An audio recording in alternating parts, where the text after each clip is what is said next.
सो hey everyone, आप लोग का बहुत बहुत स्वागत है आपके अपने यूट्यूब चैनल स्टडी पॉइंट रहा में। तो गाइज, आप लोगों के लिए मैं लेकर आई हूँ रेलवे ग्रुप डी 2025 का जीके जीएस का प्रीवियस ईयर सेट का जो है आपका ब्रह्मास्त्र सीरीज लेकर आई हूँ, जो आप सभी स्टूडेंट के लिए बहुत ज्यादा इंपॉर्टेंट होने वाला है। तो आप सभी स्टूडेंट से यही रिक्वेस्ट है कि वीडियो को एंड तक जरूर देखें एंड कोशिश करिए नोट बनाने का। ठीक है ना? तो नोट बनाइए। मोस्ट इंपॉर्टेंट चीज होती है रिविजन करना। नोट बनाइए, खुद से चीजों को नोट करिए और रिविजन करिए। ये किसी भी एग्जाम में सिलेक्शन लेने का सबसे बेस्ट तरीका होता है गाइस। तो प्लीज इसको जरूर फॉलो करें। तो चलिए बिना देर के स्टार्ट करते हैं और अपने पहले क्वेश्चन की तरफ बढ़ते हैं। तो आज का हमारा पहला प्रश्न है, क्वेश्चन नंबर 1 है। क्वेश्चन नंबर 1 हमसे कह रहा है कि कोंगाली बिहू मुख्य रूप से किस ऋतु में मनाया जाता है। तो आपसे पूछा क्या जा रहा है, कोंगाली बिहू के बारे में पूछा जा रहा है कि कौन से ऋतु में मनाया जाता है। ग्रीष्म ऋतु में, शरद ऋतु में, वसंत ऋतु में या हेमंत ऋतु में। तो अगर बहुत लोग ऐसे स्टूडेंट होंगे जिन्हें ये ऋतु समझ में नहीं आ रहा होगा, तो मैं आपको महीना भी लिख देती हूँ। जैसे ग्रीष्म ऋतु का कौन सा महीना होता है, जब गर्मी बहुत ज्यादा होती है। और गर्मी बहुत ज्यादा कब होती है गाइस, तो ये होता है आपका, गर्मी बहुत ज्यादा होता है आपका अप्रैल से जून के महीना में। गर्मी बहुत ज्यादा होती है, ठीक है ना? अप्रैल से जून तक आपकी गर्मी बहुत ज्यादा होती है। इसके अलावा अगर मैं शरद ऋतु की अगर मैं बात करूं, शरद ऋतु में आपका हो जाता है जहां से आपका जो है मतलब हल्का ठंड होता है, ठीक है ना? तो ये आपका कौन सा होता है, तो सितंबर अक्टूबर में आप देखते होंगे कि हल्की ठंड लगती है, ठीक है ना? सितंबर सितंबर अक्टूबर में, ठीक है। इसके अलावा अगर मैं बात करूं वसंत ऋतु की, तो वसंत ऋतु हमारा कौन सा होता है, तो जहां पे आप देखते होंगे पेड़ के पत्ते सब झड़ने लगते हैं, वो हमारा वसंत ऋतु होता है। और कब होता है, तो आप ये जो होता है, ये आपका फरवरी से अप्रैल तक आपका जो है वसंत ऋतु रहता है, ठीक है, फरवरी से अप्रैल तक। इसके अलावा अगर मैं बात करती हूँ हेमंत ऋतु की, तो हेमंत ऋतु आपका कौन सा हो जाता है, जहां से सर्दी की शुरुआत होती है। और सर्दी की शुरुआत कहाँ से हो जाती है, तो नवंबर से दिसंबर में आपकी सर्दी की शुरुआत हो जाती है। तो अब यहाँ से भी आप पता कर सकते हैं कि कौन से इसमें मनाया जाता है कोंगाली बिहू। तो गाइज, इसका जो करेक्ट आंसर हो जाएगा वो हो जाएगा ऑप्शन बी, यानी शरद ऋतु। सितंबर से अक्टूबर में आपका कोंगाली बिहू मनाया जाता है। तो अब यहाँ पे हम सबसे पहले क्या करेंगे गाइज, हम बिहू के बारे में देखेंगे। जैसे कि अगर मैं बात करूँ बिहू, तो सबसे पहले अगर हम बात करते हैं बिहू के बारे में, तो ये आपको ध्यान रखना है कि ये आपके कौन से राज्य का है बिहू। तो ये आपको ध्यान रखना है, बिहू आपके असम राज्य का है, ठीक है ना? कौन से राज्य का है, असम राज्य का है। इसके अलावा आपको याद रखना है कि बिहू जो है, ये आपको ध्यान रखना है 3 प्रकार के होते हैं, ठीक है? कितने प्रकार के होते हैं, 3 प्रकार के, 3 प्रकार के होते हैं। अब यहाँ पे मैं आपको जो लिखाऊंगी ये बहुत इंपॉर्टेंट होने वाला है, ठीक है? तो 3 प्रकार के कौन कौन से होते हैं, तो यहाँ पे मैं लिखती हूँ, ठीक है, इस साइड, क्योंकि यहाँ पे आप मुझे एक्सप्लेन भी करना पड़ेगा, ठीक है? तो पहला यहाँ पे आपका कौन सा है, पहला आपका है बोहाग बिहू, बोहाग बिहू। अब यहाँ पे अगर आपसे पूछे कि बोहाग बिहू का अन्य नाम कौन सा है, या हम इसे कौन से नाम से और जानते हैं, तो याद रखिएगा बोहाग बिहू को हम जानते हैं रोंगाली बिहू के नाम से, ठीक है? रोंगाली बिहू के नाम से इसे जानते हैं, रोंगाली बिहू, ठीक है। इसके अलावा दूसरा आपका कौन सा हो जाएगा अगर, तो दूसरा आपका हो जाएगा, आपका है एक आता है माघ बिहू, माघ बिहू, ठीक है। और माघ बिहू को हम कौन से नाम से जानते हैं guys? तो माघ बिहू को हम जानते हैं भोगाली बिहू के नाम से, ठीक है, भोगाली बिहू, भोगाली, भोगाली बिहू के नाम से जानते हैं, ठीक है। और तीसरा हमारा कौन सा है guys? तो तीसरा हमारा है काटी बिहू, काटी बिहू, ठीक है। जिसे हम कौन से नाम से जानते हैं, जैसे हम कोंगाली बिहू के नाम से जानते हैं, कोंगाली। तो यही प्रश्न आपसे पूछा गया कि कोंगाली बिहू जो है ये कौन से ऋतु में मनाया जाता है। यहाँ पे कोंगाली बिहू की जगह पे आपसे काटी बिहू भी दे सकता है, या फिर अगर भोगाली बिहू के बारे में पूछे या माघ बिहू के बारे में पूछे, बात एक ही है, क्योंकि आपको नाम जो इसका अलग अलग है वो याद रखना ही पड़ेगा, ठीक है ना, क्योंकि ये इंपॉर्टेंट होता है। सबसे पहले अगर मैं मोस्ट इंपॉर्टेंट पॉइंट यहाँ पे अगर मैं बताना चाहूंगी, तो वो बताना चाहूंगी बोहाग बिहू के बारे में। ये आपको क्या याद रखना है, याद रखिएगा कि ये जो है आपका असम का नववर्ष है, असम का नववर्ष है, ठीक है, बोहाग बिहू जो है ये असम का नववर्ष है, ठीक है ना। और ये आपका कब मनाया जाता है, तो याद देखिएगा बोहाग बिहू जो मनाया जाता है, पहला पॉइंट ये याद रखना है। और दूसरा यही याद रखना है कि ये मनाया जाता है आपका अप्रैल माह में, अप्रैल माह में मनाया जाता है, ठीक है। इसके बाद आते हैं गाइस माघ बिहू के बारे में। तो माघ बिहू के बारे में आपको क्या याद रखना है, माघ बिहू के बारे में आपको याद रखना है कि ये कब मनाया जाता है गाइस। तो याद रखिएगा ये मनाया जाता है आपका जनवरी महीने में मनाया जाता है, ठीक है, जनवरी महीने में।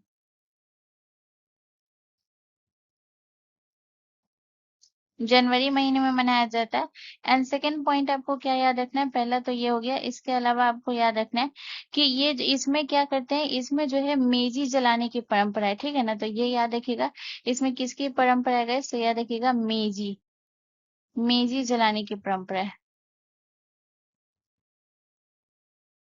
परंपरा है, ठीक है। अब आते हैं लास्ट आपका कौन सा बचता है, लास्ट आपका बचता है कोंगाली बिहू। कोंगाली बिहू के बारे में आपको याद रखना है, ये कब मनाया जाता है गाइस, याद रखिएगा कोंगाली बिहू जो है ये अक्टूबर में मनाया जाता है, ठीक है, अक्टूबर में मनाया जाता है, ठीक है। इसके अलावा आपको याद रखना है गाइस कि इसमें क्या होता है कि तुलसी के पौधे के नीचे जो है दीपक जलाते हैं, ठीक है। तो ये भी पॉइंट याद रखिएगा कि कोंगाली बिहू में क्या होता है, तुलसी के, तो आप पिक्चर में भी देख सकते हैं गाइस, यहाँ पे एक बच्ची है, ये तुलसी का पेड़ है और यहाँ पे देख रहे हैं ये दिया जल रहा है। तो यहाँ पे आपको याद रखना है कि तुलसी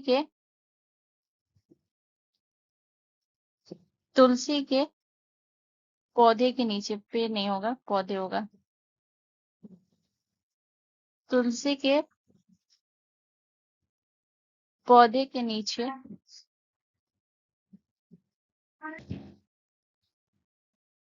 दीपक जलाते हैं, ठीक है, दीपक जलाते हैं। तो इतना पॉइंट आपको याद रखना है, ठीक है।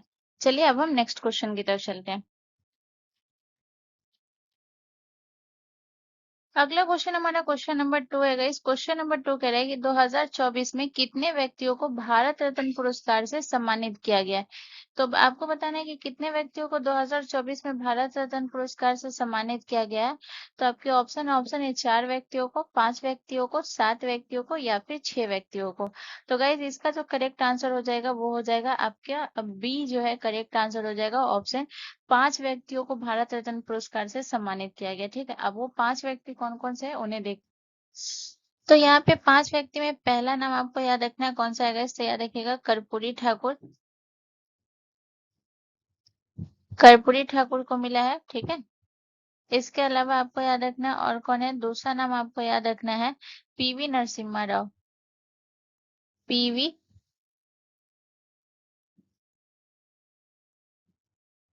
नरसिम्हा राव, ठीक है, नरसिम्हा राव। इसके अलावा अगर मैं बात करूँ तीसरा नाम आपको किसका याद रखना है, तीसरा नाम रखना है आपको चौधरी चरण सिंह का, चौधरी चरण सिंह, ठीक है।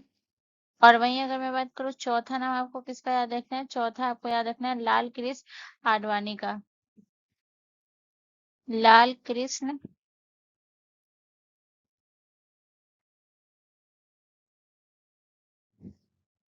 लाल कृष्ण आडवाणी, ठीक है। और पांचवा नाम आपका कौन सा हो जाएगा गाइस, तो पांचवा नाम है आपके M S Swaminathan, M S M S Swaminathan, Swaminathan. अब यहाँ पे प्रश्न ये पूछा जाता है कि 2024 में 5 व्यक्तियों को भारत रत्न पुरस्कार से सम्मानित किया गया, तो इनमें से कितने व्यक्ति हैं जिन्हें मरणोपरांत पुरस्कार मिला या कितने व्यक्ति हैं जिन्हें जीवित पुरस्कार मिला। तो यहाँ पे अगर मैं बात करूँ आपके जो है जैसे कि अगर मैं बात करूँ कर्पूरी ठाकुर की, तो कर्पूरी ठाकुर जो पुरस्कार मिला है ये आपको ध्यान रखना है, ये मिला है मरणोपरांत, मरणो मरणोपरांत मिला है, ठीक है। इसके अलावा पीवी नरसिम्हा राव की अगर मैं बात करूं इन्हें भी मरणोपरांत मिला है। चौधरी चरण सिंह की अगर मैं बात करूं तो इन्हें भी मरणोपरांत मिला है, और यहाँ पे अगर मैं बात करूं तो ये भी मरणोपरांत, और जो लाल कृष्ण आडवाणी है गाइस, इन्हें जो पुरस्कार मिला है, इन्हें जो पुरस्कार मिला है वो जीवित पुरस्कार मिला है, ठीक है। तो यहाँ पे आपको याद रखना है कि ये 4 पुरस्कार जो है आपका मरणोपरांत है, ये आपको याद रखना है, ठीक है। बहुत इंपॉर्टेंट पॉइंट है। अब यहाँ पे आपको मैं एक चीज बताना चाहूंगी जो कि एम एस स्वामीनाथन के बारे में। यहाँ से बहुत सारे प्रश्न रहते हैं। तो सबसे पहले अगर मैं बात करूँ एम एस स्वामीनाथन के बारे में, तो आपको पता होना चाहिए कि एम एस स्वामीनाथन जो है हरित क्रांति के जनक थे। हरित क्रांति के जनक थे, ठीक है। इसके अलावा आपको याद रखना है कि एम एस स्वामीनाथन के बारे में आपको दूसरा पॉइंट क्या याद रखना है, इन्हें भारत रत्न के अलावा भी और पुरस्कार मिला हुआ है। तो कौन कौन सा पुरस्कार मिला है ये बहुत ज्यादा इंपॉर्टेंट है, इसे आप नोट करिएगा, ठीक है। एम एस स्वामीनाथन के बारे में मैं जो लिखा रही हूँ, सबसे पहले आपको याद रखना है कि इन्हें पद्मश्री पुरस्कार से भी सम्मानित किया गया है। इसके अलावा अगर मैं बात करूँ तो इन्हें पद्म भूषण और विभूषण से भी सम्मानित किया गया है, ठीक है। तो इन्हें पद्म भूषण से भी सम्मानित किया गया है, और उसके अलावा आपको याद रखना है कि इन्हें पद्म विभूषण से भी सम्मानित किया गया है, विभूषण से, ठीक है।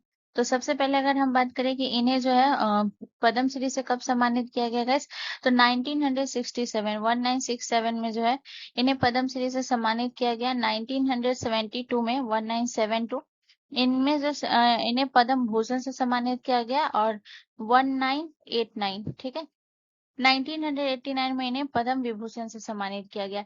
तो यहाँ पे आपको एम एस स्वामीनाथन के बारे में इतना पॉइंट याद रखना है। और सेकंड चीज अगर मैं बात करूँ, तो यहाँ पे मैं आपको बताने वाली हूँ जो चौधरी चरण सिंह है, इनके बारे में एक पॉइंट आपको नोट करना है। चौधरी चरण सिंह के बारे में आपको कौन सा पॉइंट नोट करना है, तो ये बहुत इंपॉर्टेंट है, ये भी याद रखिएगा, ठीक है।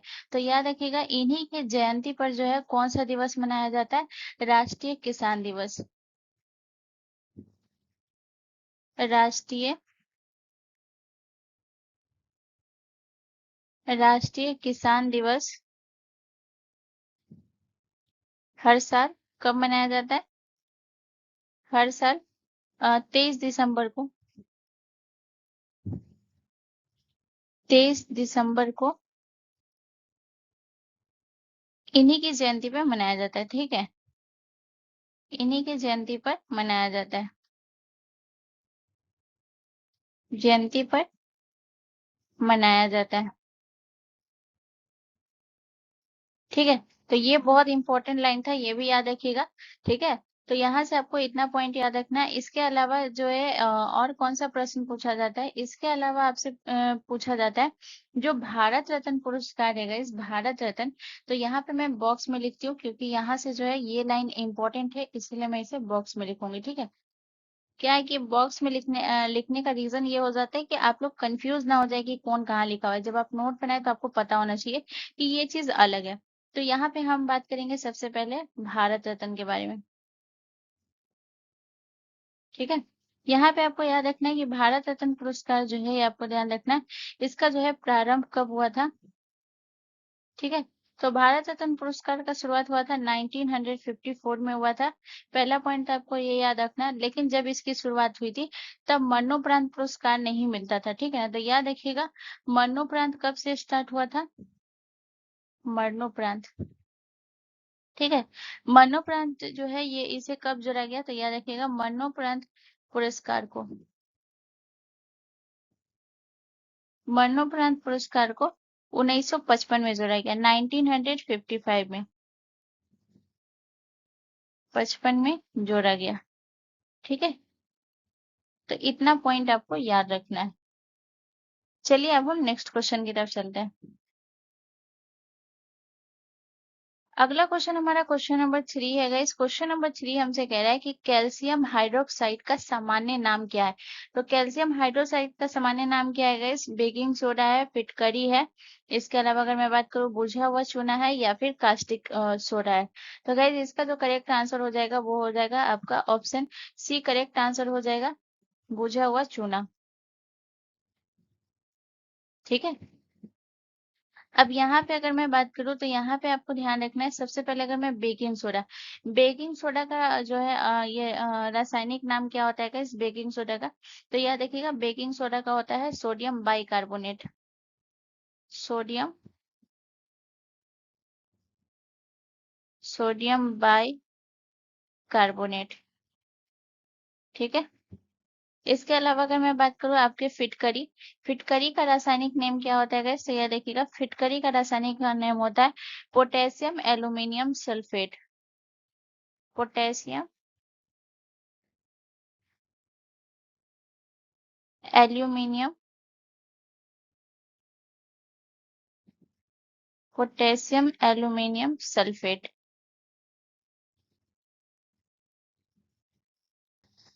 बुझा हुआ चूना का तो आप सभी को पता ही है। बुझा हुआ चूना का क्या है? बुझा हुआ चूना का है आपका कैल्शियम हाइड्रोक्साइड। और वहीं अगर मैं बात करूं कास्टिक सोडा, कास्टिक सोडा का रासायनिक नेम क्या है गाइस? तो सोडियम हाइड्रोक्साइड।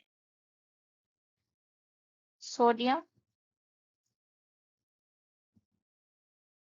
Hydroxide, hydroxide. ठीक है। अब यहाँ पे मैं सभी का फॉर्मूला लिखा देती हूँ, ठीक है। तो यहाँ पे अगर मैं बात करूँ तो यहाँ पे आपको याद रखना है कि कास्टिक सोडा का अगर मैं बात करूँ कि इसका जो है, या फिर सोडियम हाइड्रोक्साइड का मैं अगर रासायनिक सूत्र की बात करूँ तो इसका क्या है, सही याद रखिएगा, इसका सूत्र होता है NaOH। NaOH। ठीक है। वहीं अगर मैं बात करूँ तो यहाँ पे आपको याद रखना है बुझा हुआ चूना। बुझा हुआ चूना का सूत्र क्या होता है गाइस? रासायनिक सूत्र। तो ये आपको ध्यान रखना है। बुझा हुआ चूना का रासायनिक सूत्र होता है गाइस CaOH2। CaOH2। ठीक है। इसके अलावा अगर मैं बात करूँ आपका जो है फिटकरी है, जिसे हम पोटेशियम एल्युमिनियम सल्फेट कहते हैं गाइस, इसका अगर मैं बात करूँ इसका सूत्र क्या होता है? तो याद रखिएगा, पोटेशियम एल्युमिनियम सल्फेट का सूत्र होता है KaISO4 2.12H2O। ठीक है।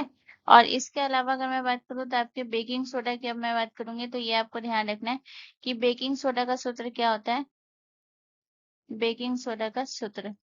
ठीक है। तो ये आपको ध्यान रखना है कि बेकिंग सोडा का फॉर्मूला होता है NaHCO3। NaHCO3। ठीक है। अब यहाँ पे अगर मैं आपको एक चीज बताऊं तो यहाँ पे आपको याद रखना है, सबसे पहले अगर मैं बात करूँ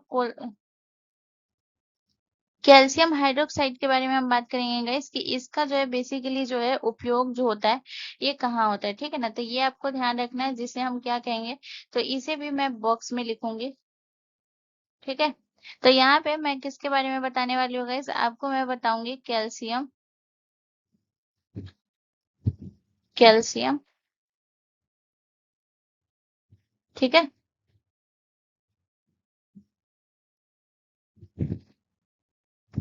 कैल्शियम हाइड्रोक्साइड।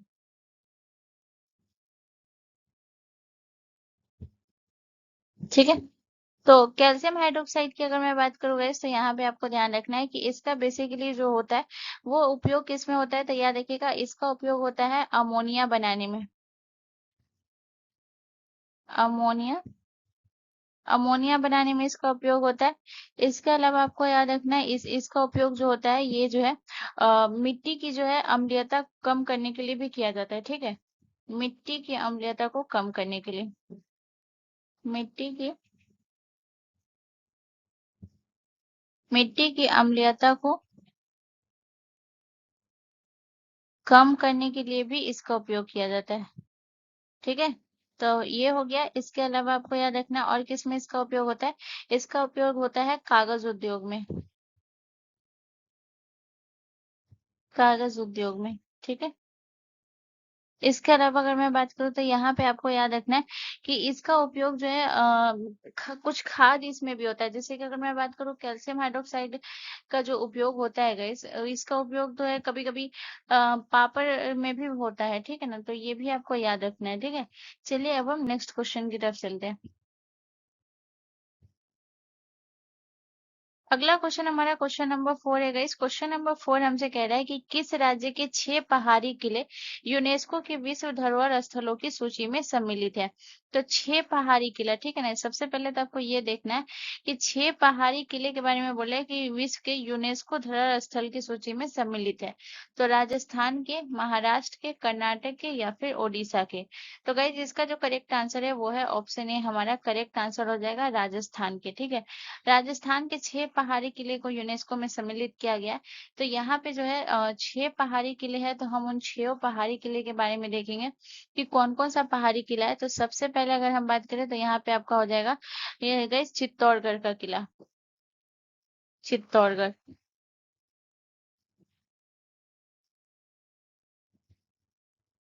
चित्तौड़गढ़ किला, ठीक है। इसके अलावा अगर मैं बात करूँ दूसरा जो है ये कौन सा है, कुंभलगढ़ किला।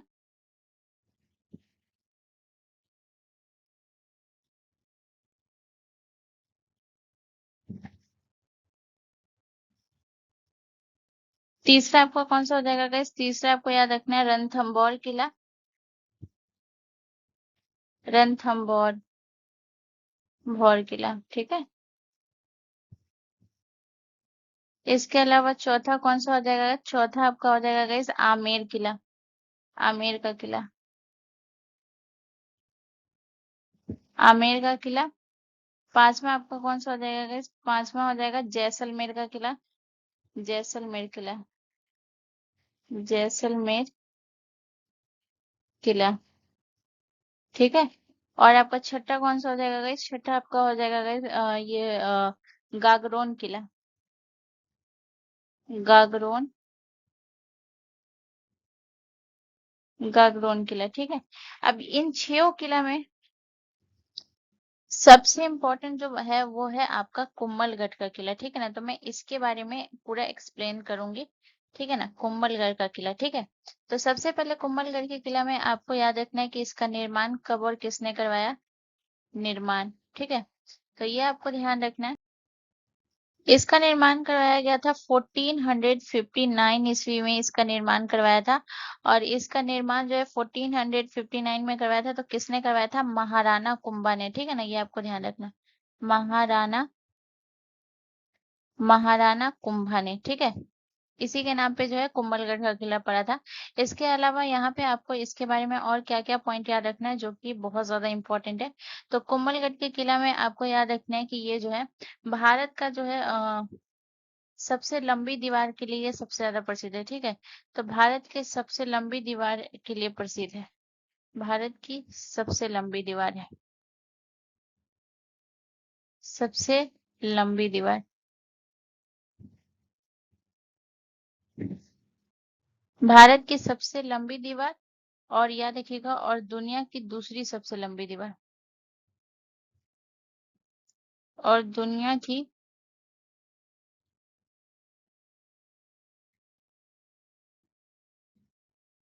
दूसरी सबसे लंबी दीवार,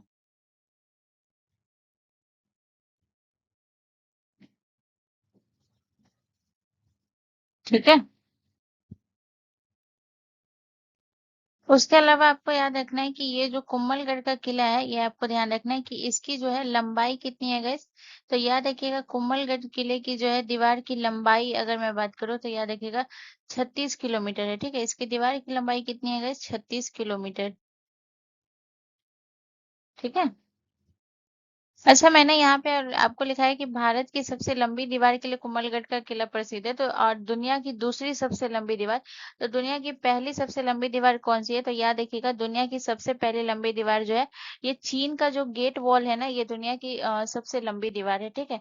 तो ये याद रखना है। इसके अलावा अगर मैं आपको बताऊं तो ये जो 6 पहाड़ी किले हैं, इसे यूनेस्को में कब सम्मिलित किया गया। तो याद रखिएगा 2013 में, 2013 में 6 पहाड़ी किले को सम्मिलित किया गया, ठीक है। 6 पहाड़ी किले को, अब मैंने 6 इसलिए लिख दिया कि अब मैं सीधे 2013 लिखती तो ऐसा ना आप लोग कंफ्यूज हो जाते किसे 2013 में। ये 6 पहाड़ी किले को एक ही साथ किया गया, यानी कि अगर मैं बात करूँ तो 6 पहाड़ी किले को 2013 में जो है याद रखिएगा किलो को शामिल किया गया, ठीक है, शामिल किया गया। तो यहाँ पे इतना पॉइंट याद रखना है। इसके अलावा अगर मैं बात करूँ तो एक जो है आपका कौन सा किला है गाइस, एक आपका है जैसलमेर का किला, ठीक है ना। जैसलमेर का किला इंपॉर्टेंट हो जाता है, तो इसे जो है इसे सोनार किला के नाम से भी जाना जाता है, ठीक है। तो याद रखिएगा इसे कौन कौन से नाम से जाना जाता है। सोनार किला के नाम से जाना जाता है, स्वर्ण किला के नाम से भी इसे जानते हैं, स्वर्ण किला, ठीक है। तो जैसलमेर का किला है, इतना आपको याद रखना है, ठीक है। तो यहाँ पे मैंने सारी चीज आपको बता दिया, ठीक है। अब यहाँ से कोई भी अगर कंफ्यूजन रह जाता है देन आप मुझे कमेंट कर लीजिएगा, ठीक है। चलिए नेक्स्ट क्वेश्चन की तरफ। अगला क्वेश्चन हमारा क्वेश्चन नंबर 5 है गाइस। क्वेश्चन नंबर 5 हमसे कह रहा है कि बगदाद के अंतिम खलीफा का नाम सबसे पहले किसके सिक्कों पर अंकित था। तो बहुत इंपॉर्टेंट है, याद रखिएगा बगदाद के अंतिम खलीफा का जो नाम था ये किस सबसे पहले पूछ रहा है कि किसके सिक्कों पर अंकित था। तो कुतुबुद्दीन ऐबक के, इल्तुतमिश के, अलाउद्दीन खिलजी के, या फिर सिकंदर लोदी के। तो गाइस इसका जो करेक्ट आंसर है वो है ऑप्शन बी हमारा करेक्ट आंसर हो जाएगा। तो यहाँ पे सबसे पहले अगर हम इल्तुतमिश के बारे में हम बात करें तो यहाँ पे आपको याद रखना है कि इल्तुतमिश जो है ये आपको ध्यान रखना है कौन से। तो याद रखिएगा ये जो है गुलाम वंश का शासक था, गुलाम वंश का, ठीक है। गुलाम वंश का ये तीसरा शासक था। इसके अलावा अगर मैं बात करूं कि इसका जो शासन काल था वो कब से कब तक था, शासनकाल, ठीक है। तो ये आपको ध्यान रखना है कि इल्तुतमिश का जो शासनकाल था वो 1211 से लेकर 1236 तक था, यानी 1211 से लेकर के 1236 तक, ठीक है। और याद रखिएगा जो इल्तुतमिश है guys, इसे याद रखिएगा कि इसे जो है आपको याद रखना है कि गुलाम वंश का वास्तविक संस्थापक भी माना जाता है, ठीक है। गुलाम वंश का, गुलाम वंश का वास्तविक संस्थापक, वास्तविक संस्थापक माना जाता। अब यहाँ पे आप लोगों ने पढ़ा होगा कि गुलाम वंश के संस्थापक जो है ये कौन है। तो हाँ, गुलाम वंश के संस्थापक ये हैं, ठीक है ना, गुलाम वंश के संस्थापक ये हैं। लेकिन वास्तविक संस्थापक जो माना जाता है वो इल्तुतमिश को, ठीक है ना। तो गुलाम वंश के संस्थापक याद रखिएगा कौन है, ये है कुतुबुद्दीन ऐबक, ठीक है, संस्थापक, ठीक है। और याद रखिएगा जो कुतुबुद्दीन ऐबक है इनके समय जो थी राजधानी कहाँ थी ये याद रखिएगा, ठीक है। तो इनके समय जो राजधानी थी गुलाम वंश की जो राजधानी थी वो कहाँ थी गए, याद रखिएगा लाहौर थी, ठीक है ना। इनके समय राजधानी कहाँ थी गए, याद रखिएगा इनके समय राजधानी लाहौर थी।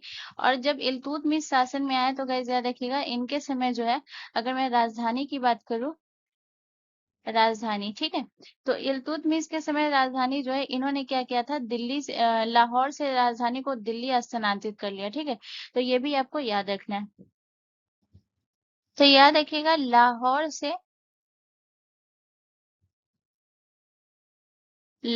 से दिल्ली, दिल्ली स्थानांतरित कर ली, ठीक है, स्थानांतरित। तो ये भी आपको याद रखना है। इसके अलावा अगर मैं बात करूँ तो यहाँ पे इल्तुतमिश के बारे में हम कुछ इंपॉर्टेंट पॉइंट के बारे में देखेंगे। जैसे कि अगर मैं बात करूँ तो याद रखिएगा इन्होंने जो है एक उपाधि ली थी, ठीक है ना। तो याद रखिएगा बगदाद के खलीफा से इन्होंने एक उपाधि ली थी, ठीक है। तो याद रखिएगा कौन सी उपाधि ली थी। तो याद रखिएगा सुल्तान आजम की उपाधि, सुल्तान, सुल्तान आजम की उपाधि, आजम की उपाधि, ठीक है। और सुल्तान आजम की उपाधि जो है ये इन्होंने लिया था, तो याद रखिएगा ये कब लिया था ये भी याद रखिएगा। तो ये 1229 में, ठीक है, 1229 ईस्वी में। और किसके द्वारा लिया है तो ये भी याद रखिएगा ये उपाधि जो है बगदाद के खलीफा से, बगदाद के खलीफा से, ठीक है, ये हो गया। इसके अलावा अगर मैं इल्तुतमिश के बारे में और पॉइंट की अगर मैं बात करूँ तो याद रखिएगा इन्होंने जो है इक्ता व्यवस्था की शुरुआत की थी, इक्ता, एकता व्यवस्था की शुरुआत की थी, ठीक है, शुरुआत की। इसके अलावा आपको यहाँ पे याद रखना है कि इन्होंने इसकी शुरुआत की। इसके अलावा आपको क्या याद रखना है? इसके अलावा याद रखना है इन्होंने चांदी का जो है टांका और जो है तांबे का इन्होंने जीतल सिक्का चलवाया था। तो ये याद रखिएगा, टांका और जीतल। टांका, टांका, टांका जो कि किसका था? टांका जो कि आपको याद रखना है ये चांदी का था, टांका। और जीतल, ये अलग कलर ले लेती हूँ, ऐसे ना कंफ्यूज हो जाए, ठीक है। टांका और जीतल। और जीतल किसका था गाइस? तो याद रखिएगा जीतल था तांबा का। टांका और जीतल के सिक्के चलाए, ठीक है। तो होपफुली आपको इतना पॉइंट याद रखना है, ठीक है। और ये किसी भी हाल में इतना आपको याद ही रखना है। एंड मोस्ट इम्पोर्टेंट चीज, एक चीज और पूछा जाता है कि जो कुतुबुद्दीन ऐबक ने जो है इसका कुतुब मीनार का निर्माण करवाया था, तो उसको पूरा किसने किया था? तो इल्तुतमिश ने इसको पूरा किया था। तो यहाँ पे जगह नहीं है, तो आप इसे अगर नोट करना चाहे तो नोट कर लीजिए, अगर याद है तो नोट करने की कोई जरूरत नहीं है, ठीक है। चलिए नेक्स्ट क्वेश्चन की तरफ।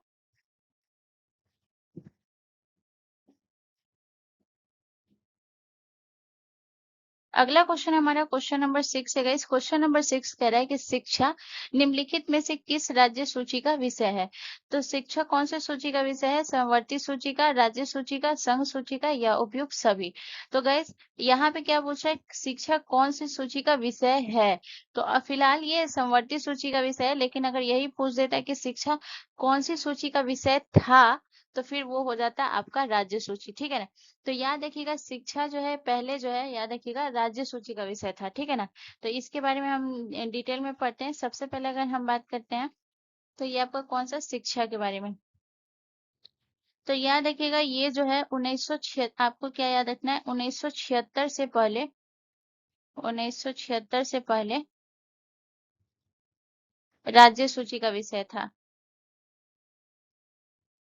राज्य सूची का विषय था, ठीक है।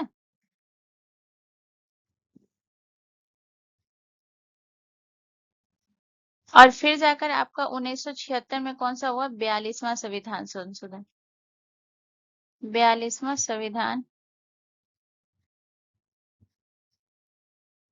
42वां संविधान संशोधन, ठीक है। 42वां संविधान संशोधन के तहत राज्य सूची से इसे समवर्ती सूची में स्थानांतरित कर दिया गया। राज्य सूची से समवर्ती सूची में, समवर्ती सूची में स्थानांतरित कर दिया, ठीक है। यहाँ पे आपको ध्यान रखना है, ठीक है। स्थानांतरित, नामांकित किया। और जब 42वां संविधान संशोधन हुआ तो सिर्फ शिक्षा को ही राज्य सूची से समवर्ती सूची में नहीं स्थानांतरित किया। 42वां संविधान संशोधन के तहत जो है ये आपको ध्यान रखना है, पांच पांच विषय को स्थानांतरित किया था, ठीक है। ये भी याद रखिएगा, ठीक है। 5 विषय को स्थानांतरित किया, 5 विषय को स्थानांतरित किया था, ठीक है। तो वो 5 विषय कौन कौन से है वो भी हम देखेंगे, ठीक है। तो 5 विषय में आपके कौन कौन से हो जाएंगे? तो पहला आपको याद रखना है, पहला जो विषय था वो शिक्षा का विषय था, शिक्षा हो गया, ठीक है। इसके अलावा दूसरा आपका हो गया कौन सा? वन हो गया। तीसरा हो गया आपका वजन और माप, वजन और माप, ठीक है। चौथा आपका कौन सा हो गया? चौथा आपका हो गया guys, ये हो गया वन्य जीवों और पक्षियों का सुरक्षा, वन्य जीवों, वन्य जीवों और पक्षियों का सुरक्षा, और पक्षियों का सुरक्षा, ठीक है। और एक और आपका कौन सा हो जाएगा गाइस? एक और आपका हो गया न्याय प्रशासन, न्याय प्रशासन। तो ये 5 विषय को किया गया है, ठीक है। मैं चाहूँ तो ऊपर नीचे करके लिख देती, लेकिन आप यहाँ पे समझ लीजिएगा। एक नंबर पे आपका ये है, ठीक है। दूसरे नंबर पे आपका हो जाएगा वन, ठीक है। दूसरे नंबर पे वन हो जाएगा। तीसरे नंबर पे आपका हो जाएगा वजन और माप। चौथे नंबर पे आपका जो है वन्य जीवों और पक्षियों की सुरक्षा। और 5वें पे हो जाएगा आपका न्याय प्रशासन। तो होपफुली आप इतना समझ पाए होंगे। यहाँ पे अगर मैं बात करूँ तो एक चीज आपको ये भी याद रखना है, जैसे कि अगर मैं बात करती हूँ ये आपका जो है समवर्ती सूची हो गया, राज्य सूची हो गया और संघ सूची हो गया। तो सबसे पहले हम समवर्ती सूची की बात करें, पूछा जाता है कि कौन सी सूची में कितना विषय है। तो याद रखिएगा समवर्ती सूची में जो है टोटल 52 विषय है, ठीक है, 52 विषय है। इसके अलावा अगर मैं बात करूँ राज्य सूची में जो है कितने विषय हैं, तो राज्य सूची में टोटल आपके जो है 61 विषय हैं, ठीक है। और संघ सूची की अगर मैं बात करूँ तो संघ सूची में जो है आपका 98 विषय है, ठीक है। तो ये हो गया। अब यहाँ पे आपको नोट क्या करना है, नोट आपको यहाँ पे ये करना है, ये स्टार देके मैं लिख देती हूँ, याद देखिएगा ये जो है जो आपका जो तीनों सूची है, तो याद रखिएगा 3 सूचियां दी गई है। तो ये आपको ध्यान रखना है 7वीं अनुसूची में, ठीक है। पूछा अगर जाए कि कौन सी अनुसूची में इन 3 सूचियों को दिया गया है, तो ये आपको ध्यान रखना है 7वीं अनुसूची, 7वीं अनुसूची में, 7वीं अनुसूची में 3 सूचियां दी गई है, ठीक है। 3 सूचियां, जो कि आपकी कौन सी 3 सूचियां है, समवर्ती सूची, राज्य सूची और संघ सूची, 3 सूचियां दी गई है, ठीक है। तो होपफुली इतना आप लोगों को समझ आ गया होगा। चलिए अब हम नेक्स्ट क्वेश्चन की तरफ चलते हैं।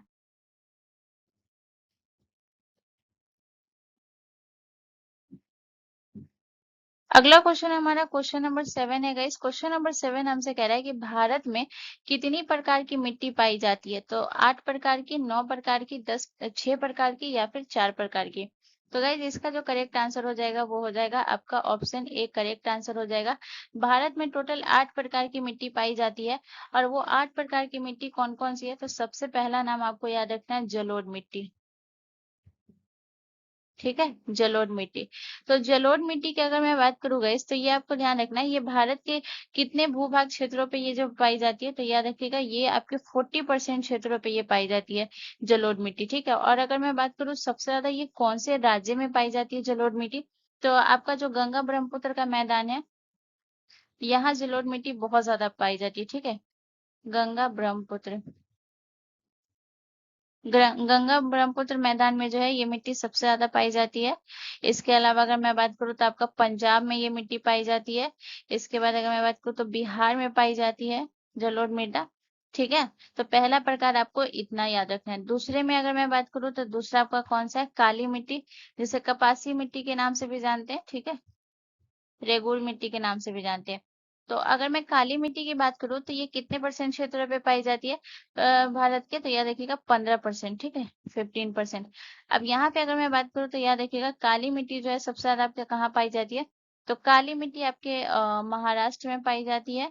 यहाँ से बहुत ज्यादा राज्य का पूछता है इसलिए मैं लिख रही हूँ, ठीक है ना। महाराष्ट्र हो गया, गुजरात हो गया, मध्य प्रदेश हो गया, ठीक है, मध्य प्रदेश हो गया, यहाँ जो है ये मिट्टी सबसे ज्यादा पाई जाती है।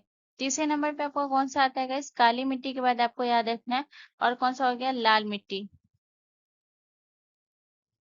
लाल मिट्टी। और लाल मिट्टी को ही पीली मिट्टी भी बोलते हैं, इसलिए कि जब लाल मिट्टी पे जब पानी का जब ये आता है तब इसका रंग हल्का पीला हो जाता है, ठीक है ना। तो लाल मिट्टी का अगर मैं बात करूँ ये कितने परसेंट क्षेत्रों में पाई जाती है भूभाग पर, तो याद रखिएगा 18% ये आपको याद रखना है, ठीक है। तो यहाँ पे आपको याद रखना है लाल मिट्टी की अगर मैं बात करूँ सबसे ज्यादा आपके कौन से राज्य में पाई जाती है, तो लाल मिट्टी जो है ये आप सबसे ज्यादा तमिलनाडु में, ठीक है, तमिलनाडु में ये पाई जाती है, तमिलनाडु। इसके अलावा अगर मैं बात करूँ तो और कौन सा हो गया, कर्नाटक हो गया, कर्नाटक हो गया, झारखंड हो गया, यहाँ लाल मिट्टी पाई जाती है, ठीक है। चौथा अगर मैं बात करूँ कौन सा हो गया गाइस, तो ये आपको ध्यान रखना है, चौथा जो हो गया ये आपका हो गया लेटेराइट मिट्टी, लेटेराइट, लेटेराइट मिट्टी, ठीक है। लेटेराइट मिट्टी जो है ये कितने परसेंट पाई जाती है गाइस, तो याद रखिएगा ये ज्यादा नहीं पाई जाती है, 5% ही पाई जाती है, ठीक है। भारत के भूभाग पे टोटल 5% ही पाई जाती है। और अगर मैं राज्य की बात करूँ तो लेटेराइट मिट्टी आपका सबसे ज्यादा जो है वो केरल में है, उसके बाद कर्नाटक में पाई जाती है, केरल में पाई जाती है, कर्नाटक में पाई जाती है और केरल में पाई जाती है। तो लेटेराइट मिट्टी के लिए ये भी याद रखिएगा, इलायची की फसल के लिए ये भी मिट्टी बहुत ज्यादा उपयुक्त है, ठीक है ना। इसके अलावा ये आपको याद रखना है ये पश्चिम बंगाल में पाई जाती है, पश्चिम बंगाल। तो ये 4 मिट्टी के बारे में ऐसा होता है जहां से प्रश्न पूछा जाता है उसके राज्य के बारे में या कितना % भूभाग पे, ये भी पूछा जाता है। अब यहाँ पे मैं आपको 3 प्रकार और लिखा देती हूँ। 5वें नंबर पे आपको याद रखना कौन सी मिट्टी का नाम है, तो मरुस्थलीय मिट्टी, मरुस्थलीय, मरुस्थलीय मिट्टी 5वें नंबर पे है। ठीक है। इसके बाद 6ठे नंबर पे आपको याद रखना है पर्वतीय मिट्टी, पर्वतीय मिट्टी। 7वें नंबर पे आपको याद रखना कौन सी मिट्टी है गाइस, तो याद रखिएगा ये जो है आपका लवणीय मिट्टी, लवणीय या फिर क्षारीय मिट्टी भी बोल सकते हैं इसे। ठीक है। और 8वें नंबर पे आपको कौन सा हो गया गाइस, तो याद रखिएगा दलदली मिट्टी, दलदली, दलदली मिट्टी। ठीक है। तो इतना पॉइंट आपको याद रखना है। ठीक है। अगर मैं जलोढ़ मिट्टी की बात करूं तो आपको पता ही है कि ये जो है सबसे ज्यादा उपयोग जो है ये किसके लिए, गेहूं के लिए, फसल के लिए ये सबसे ज्यादा उपयुक्त है। लेटेराइट मिट्टी के जलोढ़ मिट्टी की अगर मैं बात करूं तो याद रखिएगा ये गेहूं के फसल के लिए सबसे ज्यादा उपयुक्त है। काली मिट्टी की अगर मैं बात करूं तो ये कपास की खेती के लिए सबसे ज्यादा उपयुक्त है। ठीक है ना। लाल मिट्टी की अगर मैं बात करूं तो याद रखिएगा ये आपके चाय की खेती के लिए सबसे ज्यादा उपयुक्त है। और लेटेराइट मिट्टी की भी अगर मैं बात करूँ तो ये चाय की खेती के लिए उपयुक्त है। ठीक है ना। लेकिन इलायची के लिए भी उपयुक्त है, काजू के लिए भी उपयुक्त है लेटेराइट मिट्टी। ठीक है। चलिए नेक्स्ट क्वेश्चन की तरफ। अगला क्वेश्चन हमारा क्वेश्चन नंबर 8 है गाइस। क्वेश्चन नंबर 8 कह रहा है कि किस प्रकार की सतह पर नियमित परावर्तन होता है।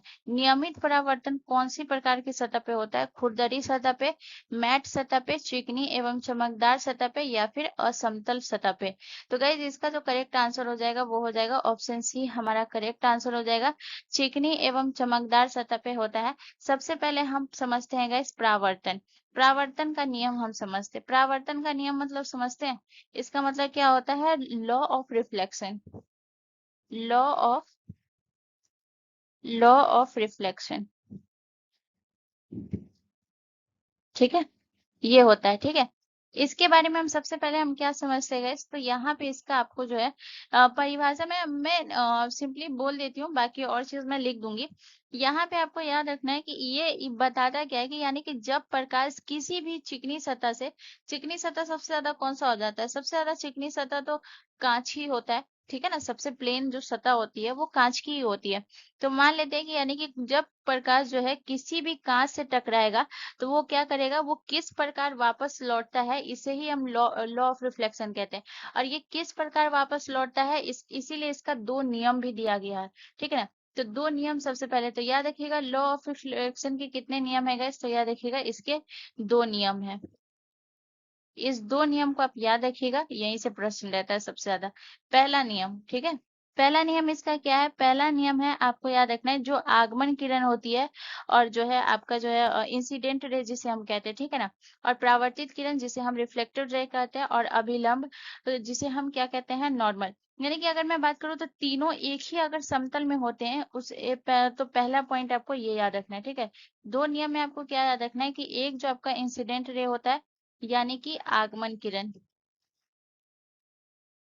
आगमन किरण, ठीक है, आगमन किरण, और जो आपका परावर्तित जिसे रिफ्लेक्टेड रे कहते हैं, तो याद रखिएगा परावर्तित किरण, परावर्तित, परावर्तित, परावर्तित किरण और अभिलंब, और अभिलंब,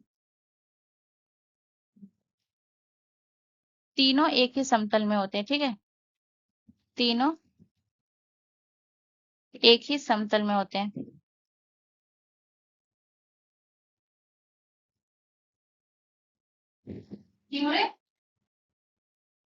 इसके अलावा आपको दूसरा नियम याद रखना है। दूसरा नियम आपको क्या याद रखना है कि जो है क्या होता है गाइस, तो याद रखिएगा ये होता है आपका आगमन कोण बराबर परावर्तन कोण। ठीक है ना। दूसरा नियम क्या कहता है, आगमन, आगमन कोण, आगमन कोण बराबर परावर्तन कोण।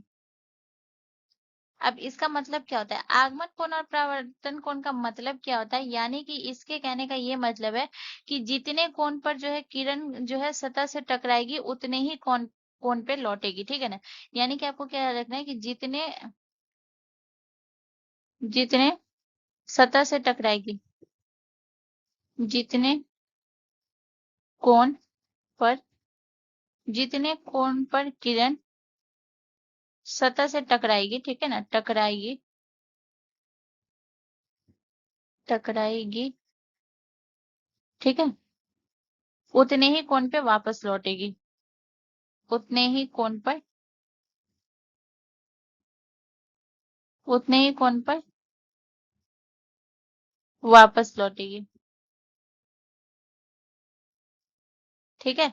अब यहाँ पे आपको याद क्या रखना है, अगर मैं आपको बताऊं कि जितने कोण पर जो ये है किरण टकराएगी किसी भी सतह से, उतने ही कोण पे वापस लौटेगी। फॉर एग्जांपल अगर मैं बता दूं कि अगर प्रकाश की किरण जो है, मान के चलते हैं दर्पण से ले लीजिए, दर्पण पर अगर जो है 30 डिग्री के कोण से अगर जो है गिरती है, तो वो जो है 30 डिग्री के कोण पर ही परावर्तित होगी। यानी कि ये 30 डिग्री के कोण पर अगर जो है, फॉर एग्जाम्पल यहाँ पे अगर मैं मान के चलती हूँ, एक आपका जो है ये ले लेती हूँ दर्पण, ठीक है ना, दर्पण। अगर मान के चलते हैं कि ये किरण जो है, ये किरण जो है आपकी, प्रकाश की किरण जो है, ये आपके 30 डिग्री कोण से यहाँ पे पहुंची, ठीक है, तो ये लौटेगी भी कितनी डिग्री कोण पे, 30 डिग्री कोण पे ही लौटेगी, ठीक है ना। तो यही होता है आपका आपका प्रकाश का नियम, ठीक है ना, जो कि मैं आपको समझा चुकी हूँ अच्छे से, ठीक है। चलिए अब हम नेक्स्ट क्वेश्चन की तरफ चलते हैं। अगला क्वेश्चन हमारा क्वेश्चन नंबर 9 है गाइस। क्वेश्चन नंबर 9 कह रहा है कि पुलित्जर पुरस्कार की शुरुआत किस वर्ष हुई। तो पुलित्जर पुरस्कार की शुरुआत किस वर्ष हुई थी, 1917 में, 1969 में, 1965 में, या फिर 1929 में। तो गाइस इसका जो करेक्ट आंसर है वो है ऑप्शन ए, हमारा करेक्ट आंसर हो जाएगा। पुलित्जर पुरस्कार की शुरुआत 1917 में हुई थी। और यहाँ पे आपको याद रखना है कि ये कौन से क्षेत्र में दिया जाता है, पुलित्जर पुरस्कार। तो ये आपको ध्यान रखना है, ये दिया जाता है पत्रकारिता के क्षेत्र में। पत्रकारिता, पत्रकारिता के क्षेत्र में दिया जाता है। दूसरा आपको याद रखना है कि जो पुलित्जर पुरस्कार है, ये किनके नाम पे दिया जाता है, तो ये भी आपको याद रखना है, जोसेफ पुलित्जर की वसीयत पे, ठीक है ना, जोसेफ पुलित्जर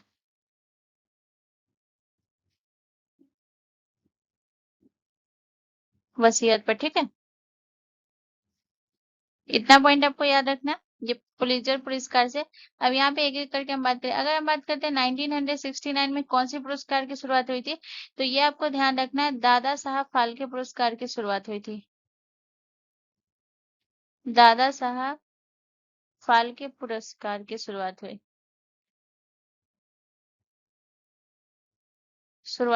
ठीक है। इसके अलावा अगर मैं बात करूँ तो आपको याद रखना है 1965, 1965 की अगर मैं बात करूँ तो यहाँ पे आपको ध्यान रखना है कौन से पुरस्कार की शुरुआत हुई थी, तो ये हुआ था आपका ज्ञानपीठ पुरस्कार की शुरुआत हुई थी। ज्ञानपीठ पुरस्कार, ज्ञानपीठ पुरस्कार की शुरुआत हुई थी, ठीक है। और हाँ, एक चीज तो मैं लिखना यहाँ पे भूल ही गई, दादा साहब फाल्के पुरस्कार की अगर मैं बात करूँ कि ये कौन से क्षेत्र में दिया जाता है, तो ये आपको ध्यान रखना है, दादा साहब फाल्के पुरस्कार जो है ये आपके सिनेमा के क्षेत्र में दिया जाता है, या फिर फिल्म के क्षेत्र में लिख सकते हैं, ठीक है। और वहीं अगर मैं बात करूँ ज्ञानपीठ पुरस्कार जो है ये कौन से क्षेत्र में दिया जाता है, तो ये आपको ध्यान रखना है, ये दिया जाता है साहित्य के क्षेत्र में, ठीक है। वहीं अगर मैं बात करूँ 1929 में कौन से पुरस्कार की शुरुआत हुई थी, तो ऑस्कर पुरस्कार की शुरुआत हुई थी। ऑस्कर पुरस्कार की शुरुआत हुई थी, ठीक है। और अगर मैं बात करूँ ये जो पुरस्कार है ये आपको कौन से क्षेत्र में दिया जाता है, तो ऑस्कर पुरस्कार आपके फिल्म के क्षेत्र में दिया जाता है, फिल्म के क्षेत्र में, ठीक है। तो इतना पॉइंट आपको याद रखना है। चलिए अब हम नेक्स्ट क्वेश्चन की तरफ चलते हैं। अगला क्वेश्चन हमारा क्वेश्चन नंबर 10 है गाइस। क्वेश्चन नंबर 10 हमसे कह रहा है कि बंद अर्थव्यवस्था से आप क्या समझते हैं। तो आयात बंद हो जाता है उसे हम बंद अर्थव्यवस्था कहते हैं, निर्यात बंद हो जाता है उसे हम बंद अर्थव्यवस्था कहते हैं, या फिर नियंत्रित पूंजी रहती है उसे हम बंद अर्थव्यवस्था कहते हैं, या फिर आयात और निर्यात बंद हो जाता है। तो बंद अर्थव्यवस्था उसे कहते हैं गाइस, याद रखिएगा, जहां पे आयात और निर्यात बंद हो जाता है। तो ऑप्शन डी हमारा करेक्ट आंसर हो जाएगा। अब यहाँ पे अगर मैं आपको एक चीज समझाऊं, तो सबसे पहले यहाँ पे जो है अर्थव्यवस्था को भी बहुत बहुत तरीके पे उसको वर्गीकृत किया गया है, ठीक है ना। अगर मैं अर्थव्यवस्था की बात करूं, अर्थव्यवस्था, ठीक है। अर्थव्यवस्था की अगर मैं बात करूं तो याद रखिएगा, इसे जो है आपको याद रखना है, इसे संसाधन के आधार पे भी इसे वर्गीकृत किया गया है। तो अगर मैं अर्थव्यवस्था की बात करती हूँ तो यहाँ पे आपको लिखना है संसाधन, संसाधन के आधार पे, संसाधन के आधार पर, संसाधन के आधार पर वर्गीकृत किया गया,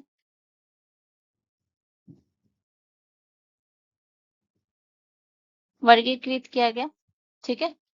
तो संसाधन के आधार पे जो अर्थव्यवस्था को वर्गीकृत किया गया उसमें कौन सा आता है, तो उसमें आता है आपका पूंजीवादी आता है। ठीक है, पूंजीवादी, पूंजीवादी एक प्रकार।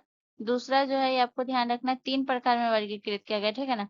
समाजवादी, तो पूछा जाता है कि हमारे जो है भारत में कौन सी अर्थव्यवस्था है, तो याद रखिएगा हमारे भारत में जो है हमारा मिश्रित अर्थव्यवस्था है, ठीक है ना। और मिश्रित, तो ये जो आपने पढ़ा होगा पूंजीवादी, समाजवादी और मिश्रित, तो ये जो है ये किसके आधार पे इसे वर्गीकृत किया गया अर्थव्यवस्था को, संसाधन के आधार पे। ठीक है, किसके आधार पे, संसाधन के आधार पे। इसके अलावा अगर मैं बात करूँ तो और अर्थव्यवस्था को किया गया है गाइस, याद रखिएगा, दूसरा आपको क्या याद रखना है, विकास के आधार पे, विकास के आधार पे भी इसे जो है, विकास के आधार पर इसे वर्गीकृत किया गया, आधार पर। ठीक है, तो विकास के आधार पे वर्गीकृत किया गया, तो जैसे कैसा, एक होता है आपका विकसित अर्थव्यवस्था, विकसित अर्थव्यवस्था, विकसित अर्थव्यवस्था। ठीक है। दूसरा आपका कौन सा होता है, दूसरा आपका होता है विकासशील अर्थव्यवस्था। ठीक है ना, दूसरा आपका कौन सा होता है, विकासशील, विकासशील अर्थव्यवस्था।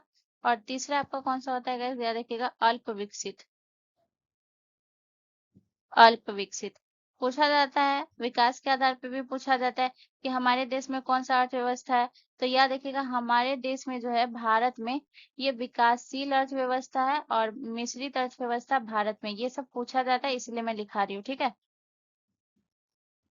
और एक होता है गाइस तीसरा जो होता है वो कौन सा, अंतरराष्ट्रीय संबंधों के आधार पे। ठीक है ना, तीसरा कौन सा होता है, अंतरराष्ट्रीय, अंतरराष्ट्रीय संबंधों के आधार पे, संबंधों के आधार पर। ठीक है, तो अंतरराष्ट्रीय संबंधों के आधार पे अगर मैं बात करूं तो इसे भी दो इसमें वर्गीकृत किया गया, इसे दो में किया गया। पहला कौन सा, पहला होता है खुली अर्थव्यवस्था, खुली अर्थव्यवस्था, अर्थव्यवस्था। ठीक है। और दूसरा कौन सा होता है, दूसरा होता है बंद अर्थव्यवस्था, अर्थव्यवस्था। ठीक है, होपफुली मैं आप लोगों को सही से समझा पाई, क्योंकि आपने पूंजीवादी भी पढ़ा होगा, विकासशील विकसित भी पढ़ा होगा। ये सब बहुत बार एग्जाम में पूछा जाता है कि जो आपका पूंजीवादी अर्थव्यवस्था ऑप्शन में दिया रहता है या फिर विकासशील या खुली बंद, ये सब पता होना चाहिए आपको। ठीक है, मोस्ट इंपॉर्टेंट चीज अगर मैं बात करूँ तो यहाँ पे जो है आपका ये अंतरराष्ट्रीय संबंधों के आधार पे ही पूछा गया है कि बंद अर्थव्यवस्था से आप क्या समझते हैं। यानी आयात और निर्यात, आयात यानी एक देश से दूसरे देश में आपने देखा होगा कि एक्सपोर्ट और इम्पोर्ट होते हैं, तो जब ये बंद हो जाता है तो उसे ही हम जो है दोनों अगर बंद हो जाएगा तो उसे हम बंद अर्थव्यवस्था कहेंगे। आपको एक पॉइंट, एक चीज और याद रखना है कि जब बंद अर्थव्यवस्था की बात हो तो यहाँ पे याद रखिएगा कि 1991, ठीक है, 1991 में जो है एक प्रकार की बंद अर्थव्यवस्था माना जाता था 1991 में भारत को। ठीक है ना, भारत को 1991 में उस टाइम में ऐसा माना जाता था कि ये बंद अर्थव्यवस्था थी। ठीक है ना, लेकिन अभी ऐसा कुछ नहीं है। ठीक है, यानी आप खुद ही समझ सकते हैं कि जहां इंपोर्ट और एक्सपोर्ट नहीं होगा वो बंद अर्थव्यवस्था है। अगर मैं आपसे पूछूं कि बंद अर्थव्यवस्था अभी कहाँ है, तो आप मुझे कमेंट करके बताइए कि अभी बंद अर्थव्यवस्था कहाँ है। अगर नहीं भी पता है तो मैं आपको बता देती हूँ कि जो है उत्तर कोरिया में जो है बंद अर्थव्यवस्था है। ठीक है, चलिए नेक्स्ट क्वेश्चन की तरफ। अगला क्वेश्चन हमारा क्वेश्चन नंबर 11 है गाइस। क्वेश्चन नंबर 11 कह रहा है कि वर्तमान में सेबी के नए अध्यक्ष के रूप में किसे नियुक्त किया गया है? तो सेबी के नए अध्यक्ष के रूप में जो नियुक्त किया गया गाइस वो है आपके जीवी रामकृष्ण, एस ए देव दवे, या फिर माधवी पुरी बुज या फिर है तुहिन कांता पांडे। तो गाइस इसका जो करेक्ट आंसर होगा वो हो जाएगा ऑप्शन डी हमारा करेक्ट आंसर हो जाएगा। तुहिन कांडे पांडे को जो है याद रखिएगा, कांता पांडे को, इसे जो है नए अध्यक्ष के रूप में नियुक्त किया गया। इसके बारे में अगर हम बात करूँ तो इन्हें जो नियुक्त किया गया वो 11वें अध्यक्ष के रूप में नियुक्त किया गया। ठीक है, 11वें अध्यक्ष के रूप में नियुक्त किया गया। ठीक है, इसके अलावा अगर मैं बात करूं कि इन्हें 11वें अध्यक्ष के रूप में नियुक्त किया गया है तो हेमकांत पांडे को, तो कब इन्हें नियुक्त किया गया है तो याद रखिएगा इन्हें नियुक्त किया गया है 1 मार्च 2025 को। ठीक है, इनकी नियुक्ति कब हुई थी? नियुक्ति, ठीक है, तो याद रखिएगा इनकी नियुक्ति हुई थी 1 मार्च 2025 को, 1 मार्च 2025 को। ठीक है, इसके अलावा अगर मैं आपको बताऊं तो यहाँ पे आपको और क्या क्या चीज याद रखना है। तो सबसे पहले आपको याद रखना है गाइस कि इनका जो कार्यकाल रहेगा वो रहेगा 3 वर्ष का कार्यकाल रहेगा। इनका इनका कार्यकाल 3 वर्ष का रहेगा, 3 वर्ष तक रहेगा। ठीक है, ये हो गया। अब यहाँ पे अगर मैं बात करूँ तो यहाँ पे आप देख रहे होंगे इन्होंने जो है 10वीं अध्यक्ष थी। ठीक है ना, 10वीं अध्यक्ष थी सेवी की, 10वीं अध्यक्ष थी। और याद रखिएगा पहली महिला अध्यक्ष थी, पहली सेबी की पहली महिला अध्यक्ष कौन थी? माधवी पुरी बुच। ठीक है ना, पहली महिला अध्यक्ष थी। और ऐसे में 10वीं अध्यक्ष थी। ठीक है, वहीं अगर मैं बात करूँ तो यहाँ पे आपको याद रखना है S A Dave. S A Dave जो है याद रखिएगा सेबी के पहले अध्यक्ष थे, पहले अध्यक्ष। ठीक है, इसके अलावा अगर मैं बात करूँ आपका जो है दूसरा नाम कौन सा है? जीवी रामकृष्ण। तो याद रखिएगा ये जो है ये दूसरे अध्यक्ष थे, सेबी के दूसरे अध्यक्ष। ठीक है, अब इतना पॉइंट हो गया। अब हम थोड़ा सेबी के बारे में पढ़ लेते हैं। सेबी, तो मैं यहाँ पे लिख देती हूँ। ठीक है, सेबी जिसे हम क्या कहते हैं? सेबी जिसे हम कहते हैं गाइस भारतीय प्रतिभूति और विनिमय बोर्ड। इसे हम क्या कहते हैं? भारतीय भारतीय प्रतिभूति और विनिमय बोर्ड।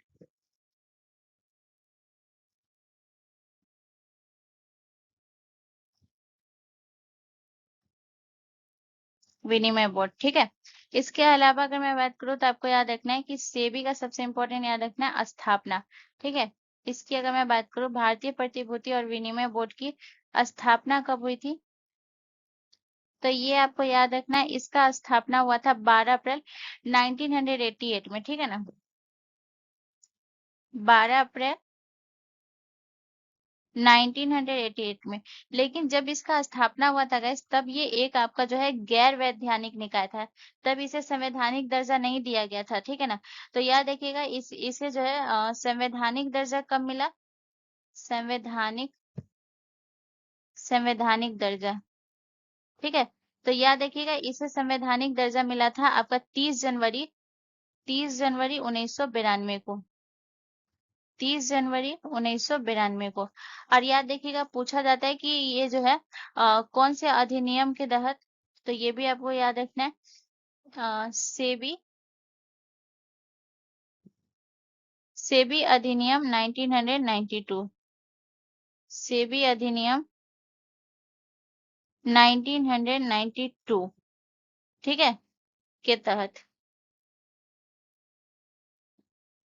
चलिए नेक्स्ट क्वेश्चन की तरफ।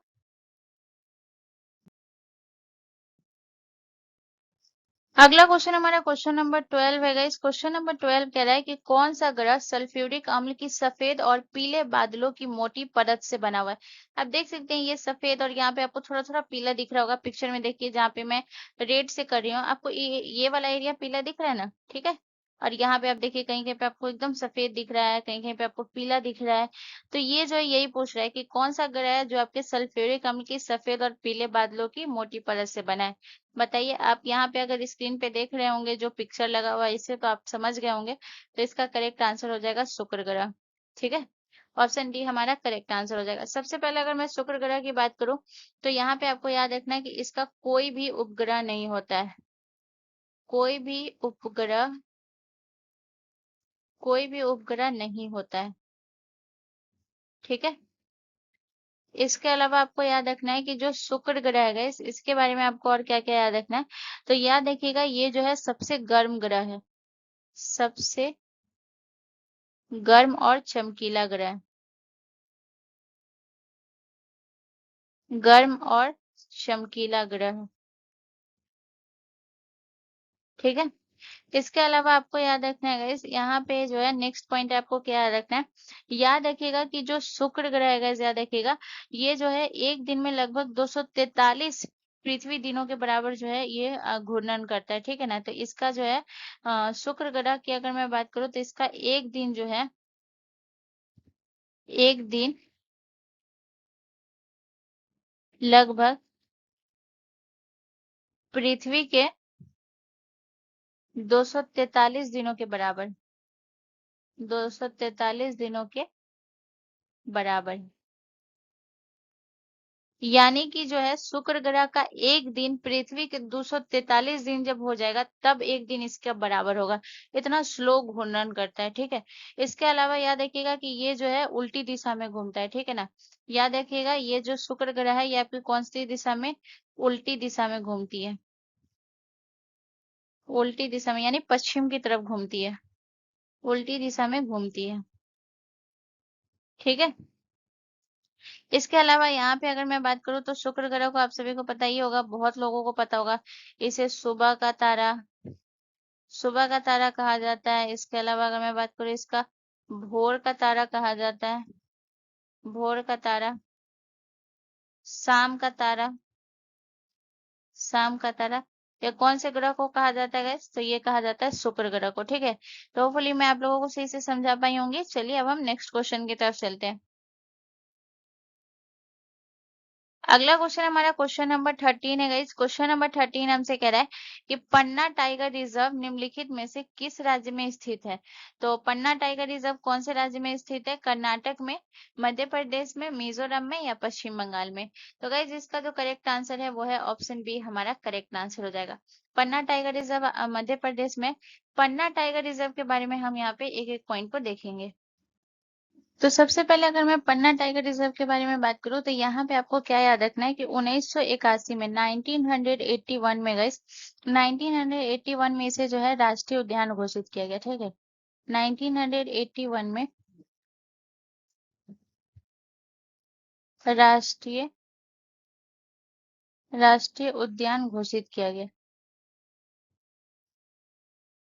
ठीक है। और वहां पे जो है एक डेट और याद रखिएगा, एक याद रखिएगा 1994। ठीक है ना। 1994 में जो है क्या याद रखिएगा, इसे जो है भारत सरकार ने टाइगर रिजर्व का दर्जा दिया। ठीक है ना। 1994 में भारत सरकार के द्वारा टाइगर रिजर्व का दर्जा दिया। ठीक है। टाइगर रिजर्व का दर्जा दिया गया। ठीक है। तो ये हो गया पन्ना राष्ट्रीय उद्यान के बारे में। इसके अलावा आपको यहाँ पे याद रखना है कि ये भारत का 22वां टाइगर रिजर्व है। ठीक है ना। ये आपको ध्यान रखना है, भारत का 22वां। ठीक है। भारत का 22वां टाइगर रिजर्व है।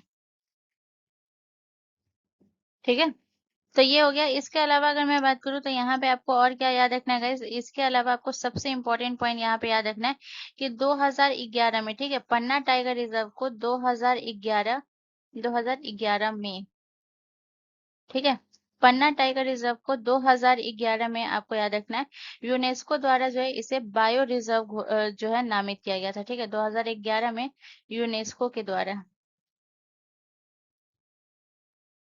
यूनेस्को के द्वारा बायोस्फीयर रिजर्व, बायोस्फीयर रिजर्व घोषित किया गया। ठीक है। घोषित किया गया।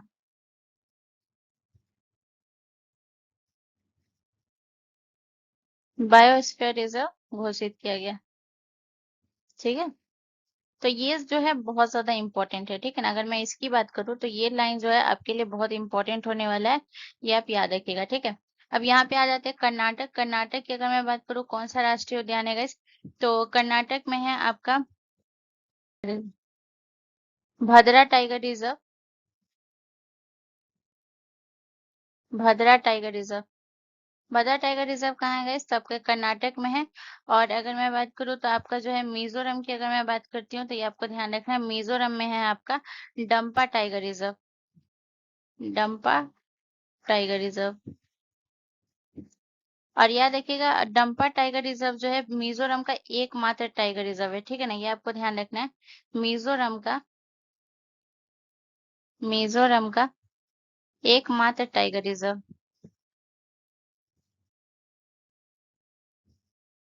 एकमात्र टाइगर रिजर्व, ठीक है।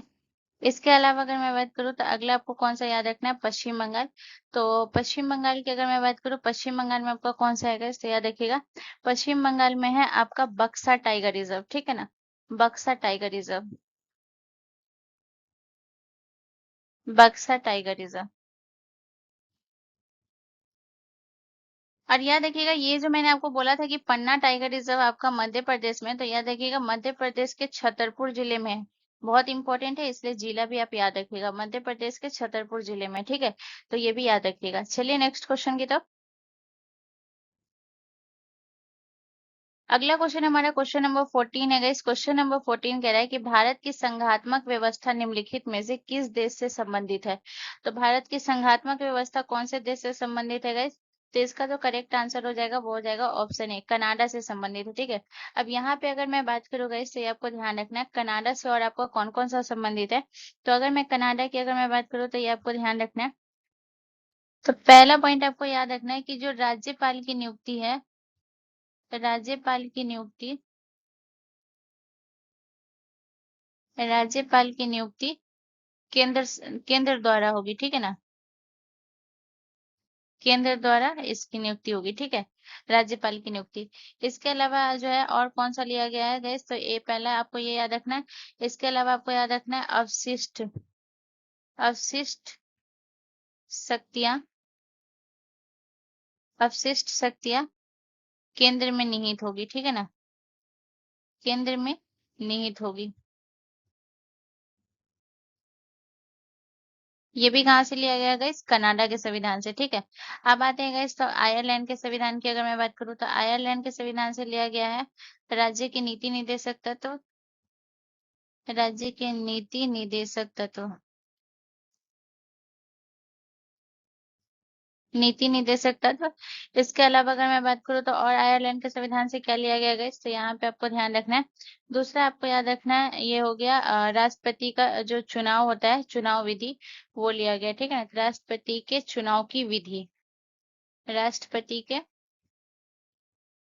राष्ट्रपति के चुनाव की विधि, चुनाव की विधि, ठीक है, ये लिया गया। इसके अलावा अगर मैं ऑस्ट्रेलिया के संविधान की अगर मैं बात करूं तो ऑस्ट्रेलिया के संविधान से क्या लिया गया है, तो ये आपको ध्यान रखना है। ऑस्ट्रेलिया के संविधान से लिया गया है समवर्ती सूची, समवर्ती सूची, समवर्ती सूची, ठीक है। इसके अलावा और कौन सा लिया गया है, तो यह देखिएगा संसद के दोनों सदनों की संयुक्त बैठक, संसद के, संसद के दोनों सदनों की,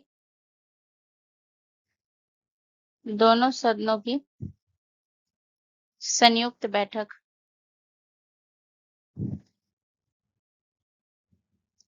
ठीक है। इसके अलावा अगर मैं ब्रिटेन पे आती हूँ गाइस, तो ब्रिटेन का तो बहुत इंपॉर्टेंट है। तो याद रखिएगा सबसे पहले अगर मैं ब्रिटेन की बात करूँ तो याद रखिएगा विधि का शासन, विधि का शासन कहाँ से लिया गया है, विधि का शासन, तो ये भी आपके ब्रिटेन से लिया गया है। इसके अलावा अगर मैं बात करूँ एकल नागरिकता, एकल नागरिकता, एकल नागरिकता भी आपके ब्रिटेन से लिया गया है। इसके अलावा अगर मैं बात करूँ तो ये आपको ध्यान रखना है संसदीय शासन प्रणाली कहाँ से लिया गया है, संसदीय, संसदीय, संसदीय शासन प्रणाली, ये आपका कहाँ से लिया गया? तो ये भी आपके ब्रिटेन से लिया गया, ठीक है। चलिए नेक्स्ट क्वेश्चन की तरफ। अगला क्वेश्चन हमारा क्वेश्चन नंबर 15 है गाइस। क्वेश्चन नंबर 15 कह रहा है कि पद्म भूषण पुरस्कार से सम्मानित उस्ताद साबरी खान कौन सा संगीत वाद्य यंत्र बजाते थे? तो संतूर बजाते थे, सारंगी बजाते थे, सरोद बजाते थे या फिर तबला। तो गाइस इसका जो करेक्ट आंसर होगा वो हो जाएगा ऑप्शन बी, हमारा करेक्ट आंसर हो जाएगा। साबरी खान जो है ये आपके एक संगीत वाद्य थे। और यहाँ पे अगर मैं उस्ताद साबरी खान की अगर मैं बात करूँ, यहाँ पे आपको उनके कुछ पुरस्कार याद रखने हैं जो कि बहुत ज्यादा इंपॉर्टेंट है। सबसे पहले यहाँ पे दो पुरस्कार याद रखिएगा। पहला आपको याद रखना है पद्म श्री, ठीक है। ये याद रखना है आपको कि इन्हें पद्म श्री कब मिला। और दूसरा पुरस्कार आपको याद रखना है पद्म भूषण, पद्म भूषण, ठीक है।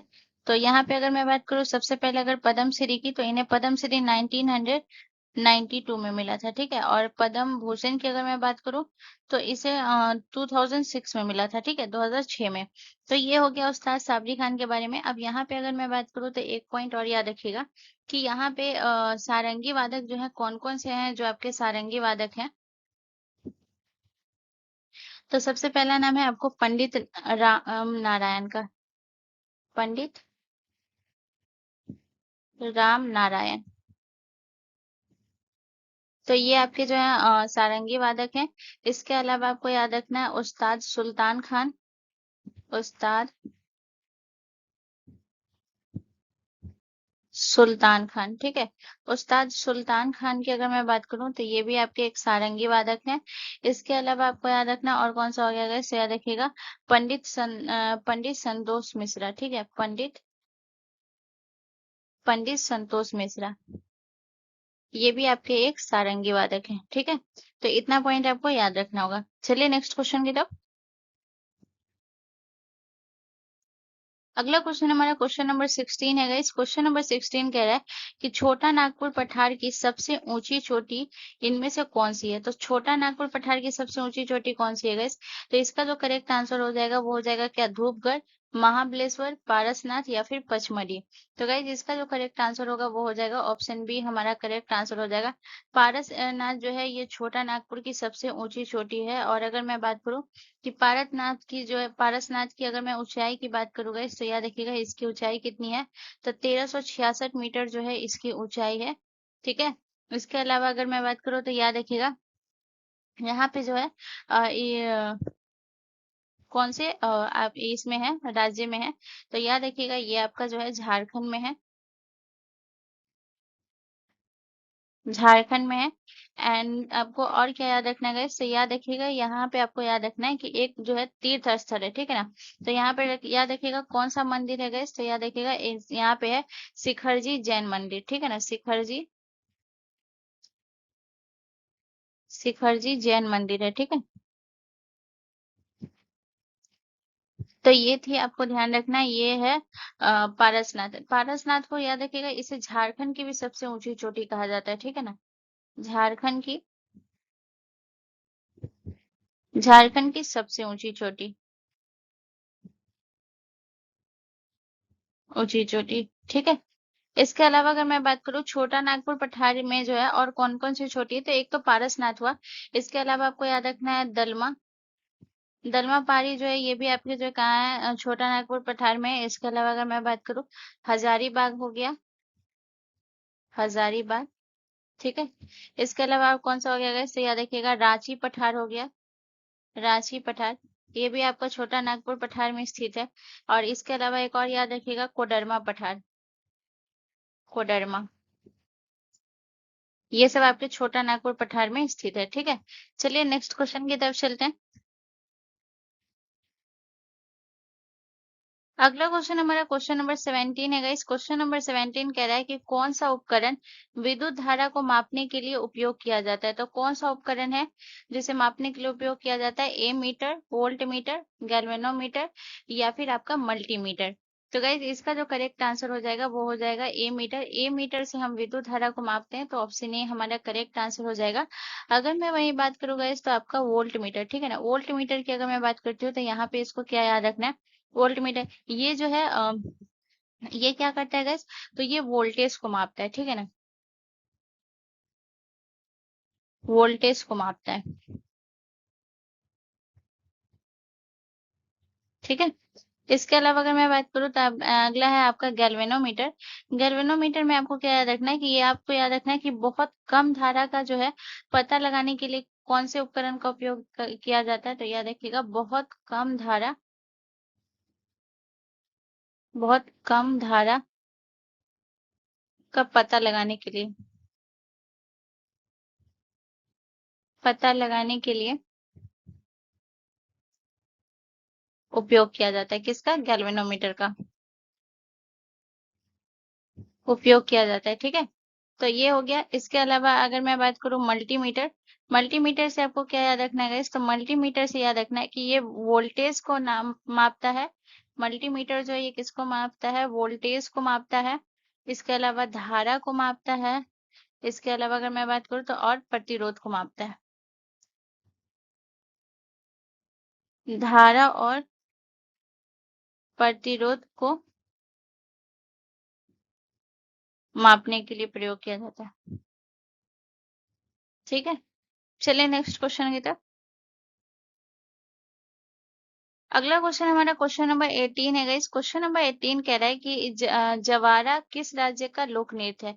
तो जवारा कौन से राज्य का लोक नृत्य है गाइस? तो इसका करेक्ट आंसर क्या होगा? राजस्थान का, मिजोरम का, हिमाचल प्रदेश का या फिर मध्य प्रदेश का? तो गाइस इसका जो करेक्ट आंसर होगा वो हो जाएगा ऑप्शन डी, हमारा करेक्ट आंसर हो जाएगा।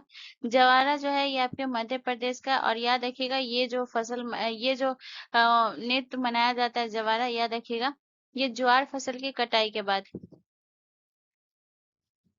ज्वार फसल की कटाई के बाद। ठीक है। इसके अलावा आपको और क्या याद रखना है? इसके अलावा आपको याद रखना है गाइस कि ये जो मनाया जाता है ये मध्य प्रदेश के कौन से क्षेत्र में मनाया जाता है गाइस? तो याद रखिएगा बुंदेलखंड बुंदेलखंड क्षेत्र में। ठीक है ना। और याद रखिएगा ये मनाया जाता है आपके नवरात्रि के 9वें दिन मनाया जाता है। ठीक है। तो ये भी लिख लीजिएगा कि कब मनाया जाता है गाइस? तो याद रखिएगा नवरात्रि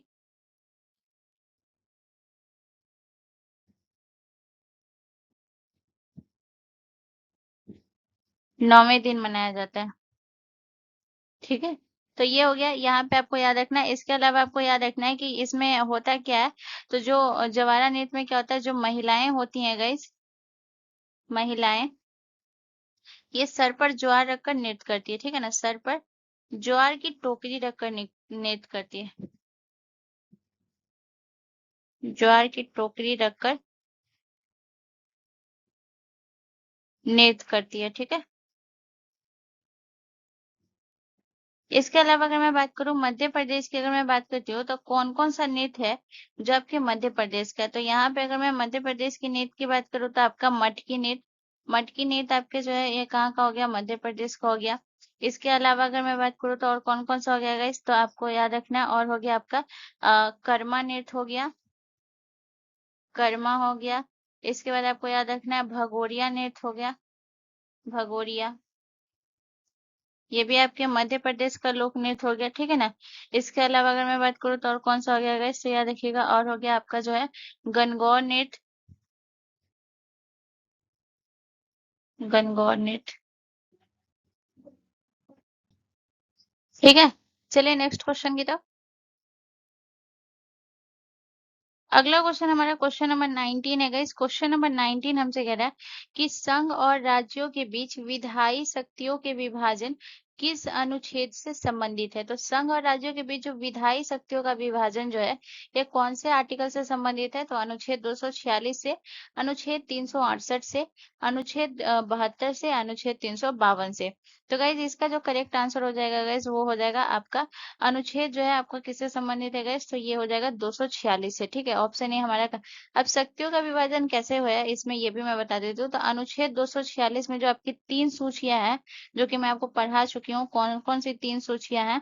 तो आपका एक हो गया, आपका कौन सा सूची हो गया गाइस? तो याद रखिएगा एक आपका राज्य सूची जिसमें अलग अलग है, जिसमें राज्य सूची में सिर्फ जो है ये बनाता है गाइस कानून, राज्य सरकार बना सकता है कानून। तो एक आपका राज्य सूची है।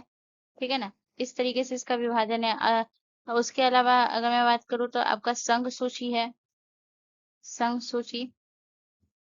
और अगर मैं बात करूँ तीसरा आपका कौन सा है, समवर्ती सूची, समवर्ती सूची। तो इसी आर्टिकल में इसका उल्लेख है जिसमें केंद्र और राज्यों के बीच जो है विधायी शक्तियों का विभाजन किया गया है। ठीक है, तो ये यहाँ पे आप समझ गए होंगे। अगर बात करती हूँ अनुच्छेद 368, ये आपके संविधान संशोधन से संबंधित है, संविधान संशोधन की प्रक्रिया, संशोधन, संविधान संशोधन की प्रक्रिया से। ठीक है, इसके अलावा अगर मैं बात करूं अनुच्छेद 72, अनुच्छेद 72 जो है ये राष्ट्रपति की क्षमादान देने की शक्ति किस आर्टिकल में है, राष्ट्रपति की क्षमादान शक्ति, क्षमादान देने की शक्ति किस आर्टिकल के तहत है, तो अगर याद रखिएगा ये है आपका अनुच्छेद 72 के तहत। ठीक है ना, और वहीं अगर मैं बात करूं अनुच्छेद 352, तो राष्ट्रीय आपात आपका कौन से आर्टिकल में गए, तो ये आपको ध्यान रखना है, राष्ट्रीय आपात जो है ये आपका है 352 में। ठीक है, तो ये आपको ध्यान रखना है। चलिए नेक्स्ट क्वेश्चन की तरफ। अगला क्वेश्चन हमारा क्वेश्चन नंबर 20 है गाइस। क्वेश्चन नंबर 20 कह रहा है कि जन्म के बाद मानव के किस ऊतक में कोई कोशिका विभाजन नहीं होता है। तो जन्म के बाद जो है कौन सा ऊतक ऐसा है जिसमें कोई भी कोशिका विभाजन नहीं होता है, तंत्रिका में, कंकाल में, संयोजी में, या फिर इनमें से सभी। तो गाइस इसका जो करेक्ट आंसर हो जाएगा वो हो जाएगा ऑप्शन ए, हमारा करेक्ट आंसर हो जाएगा तंत्रिका में। और तंत्रिका के बारे में आपको एक पॉइंट और याद रखना है, याद रखिएगा मानव शरीर की सबसे लंबी कोशिका के बारे में अगर पूछे तो याद रखिएगा वो कौन है, तंत्रिका। मानव शरीर की सबसे लंबी कोशिका, मानव शरीर की सबसे लंबी कोशिका है। ठीक है, और याद रखिएगा तंत्रिका जो है ये कितने प्रकार की होती है, तो ये आपको ध्यान रखना है, तंत्रिका जो है ये 2 प्रकार की होती है, 2 प्रकार की। ठीक है, 2 प्रकार की होती है। और कौन कौन सी होती है, तो पहला आपको याद रखना है, पहला होता है केंद्रीय तंत्रिका, केंद्रीय, केंद्रीय तंत्रिका तंत्र। और दूसरा कौन सा है, तो याद रखिएगा दूसरा होता है परिधीय तंत्रिका तंत्र,